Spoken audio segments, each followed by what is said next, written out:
Hello bachon, good morning everybody. Myself Dhruv sir.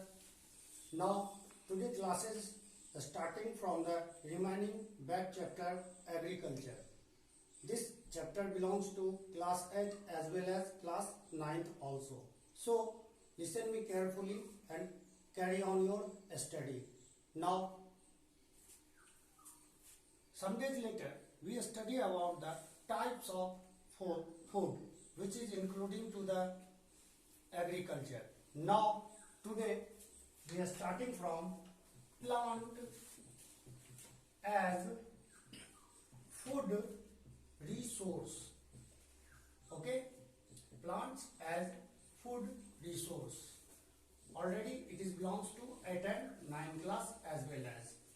We know that plants as a food resources, when we grow the plants in a huge field, this is known as crops, and these crops are used to utilize our utilize our body, and they gives us energy to doing work. Thus plants are very specific sources of food resources.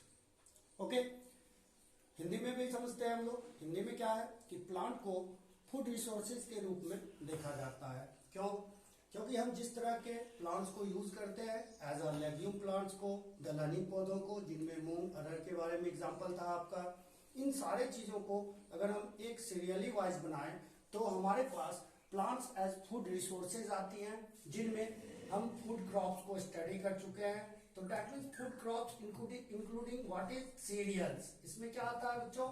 ये serials आते हैं, pulses आते हैं, दाल जिसको legume plant कही जाती है, oilseed plant आते हैं जिनसे हम तेल निकालते हैं, जैसे mustard oil and sunflower oils. These are obtained by the sunflower plants and mustard plants as well as. So these plants are known as oilseed plant, which is including plants as a food resources. That's clear. Again, food crops, and this is fooder crops. Next, fooder crops. What do you mean by the fooder crops? आपने देखा होगा बच्चों कि हम मवेशियों को, अपने जो हमारे एनिमल्स, पेट एनिमल्स होते हैं, डोमेस्टिक एनिमल्स होते हैं, उनको चारा ला के देते हैं, रफेज के रूप में कुछ खिलाते हैं. तो वैसे प्लांट्स जो रफेज के रूप में जानवरों के द्वारा प्रयोग में लाया जाए या खाने में उपयोग में लाया जाए, उस तरह के प्लांट्स को हम लोग फूडर प्लांट्स भी कहते हैं. That means the food of animal beings. Food of animal beings. This is the fodder plant या fodder crops.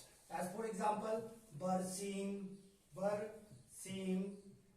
Oats, sorghum, RGHUM, ETC and grasses as well as. घास भी ना, हम लोगों के एनिमल्स जो है वो घास को भी खाते हैं. तो as well as grasses, Sudan grasses भी आते हैं. बहुत सारे ग्रासेस ऐसे हैं जो हमारे फूडर क्रॉप के अंतर्गत मवेशियों को खिलाने में आते हैं. क्लियर? नेक्स्ट, थर्ड में commercial crops. Commercial crops. These crops belongs to the commercial purpose, just like wheat, paddy, rice, barley, maize. इन सभी तरह के जो क्रॉप्स होते हैं बच्चों, उनको हम लोग एक कॉमर्शियल पर्पस के लिए यूज करते हैं, यानी अपने बड़े से खेतों में उपजाते हैं और मार्केट में जाकर उनको सेल करते हैं, जिनसे हमें क्या आता है? पैसे आते हैं. तो दैट्स व्हाई इस तरह के क्रॉप को हम लोग कॉमर्शियल क्रॉप्स के नाम से जानते हैं. तो एग्जांपल्स में मैंने बताया था आपको, व्हीट, राइस, पैडी या maize. These are the some crops which is belongs to the commercial crops. That's clear. Now these crops is in India having the crop season. हम लोग कुछ पहले वीडियो में चर्चा किए थे आपको कि क्रॉप सीजन्स होती हैं हमारे इंडिया के पास, जिसमें रबी क्रॉप्स, खरीफ क्रॉप्स, लेग्यूम क्रॉप्स, नकदी क्रॉप्स, ये सभी कुछ वेराइटीज थे.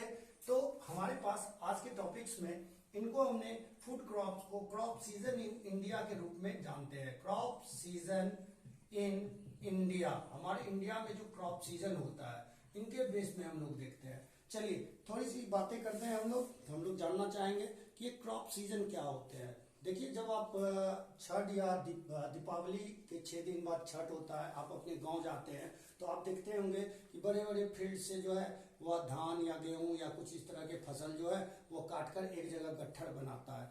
ये क्या था, उनके क्रॉप सीजन में होने वाले पैदावार के रूप में जो है देखा जाता है।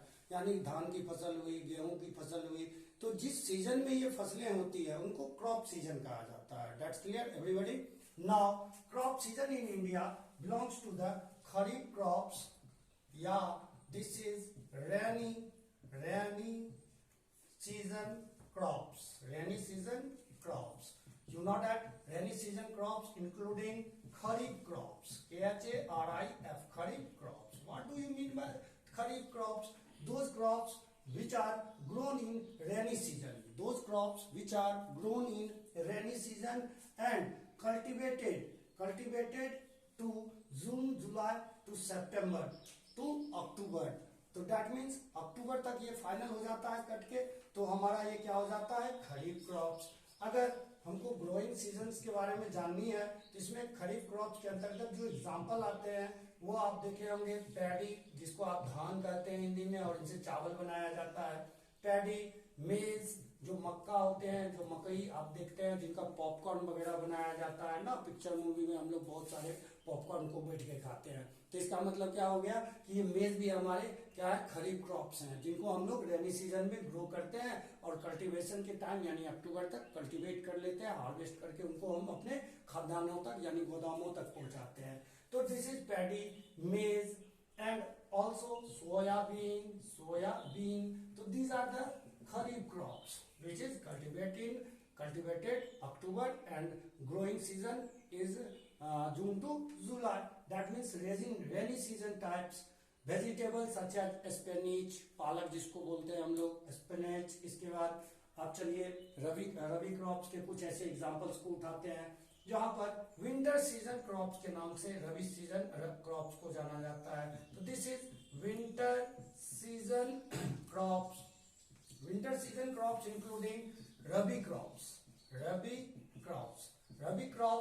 that is example of rabi crops.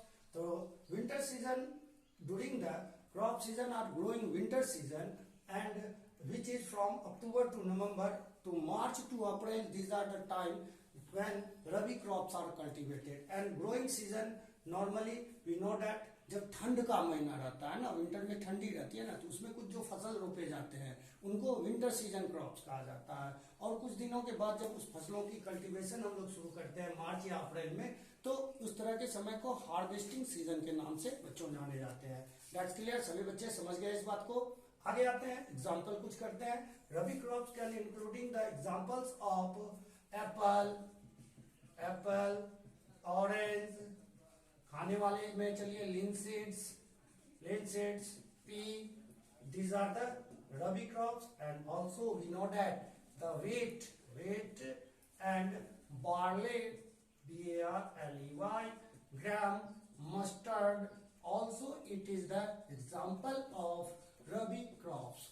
Now next, last, nagdi crops, NAGDI, nagdi crops। बच्चों इसको एज वेल एज नकदी क्रॉप्स को हम लोग जायद क्रॉप्स के नाम से भी जानते हैं। ये क्या होता है कि मान लिया जाए हमारे किसान जो है विंटर क्रॉप सीजन करने के बाद, फसलों की कटाई करने के बाद खेत को कुछ दिनों के लिए खुला छोड़ देता है, उसमें कुछ बोते नहीं। क्यों? क्योंकि उनका जो न्यूट्रिएंट रिप्लेसिंग होती है वो बार बार होते रहेगा। तो उसके लिए उन्होंने क्या किया कि कुछ नकदी क्रॉप्स या जायद क्रॉप्स को वहां पर अटेंड करते हैं, वो लोग रोपते हैं। जैसे फूल गोभी आपका है, ब्रिंजल है ना, मिर्ची के पेड़ पौधे हुए।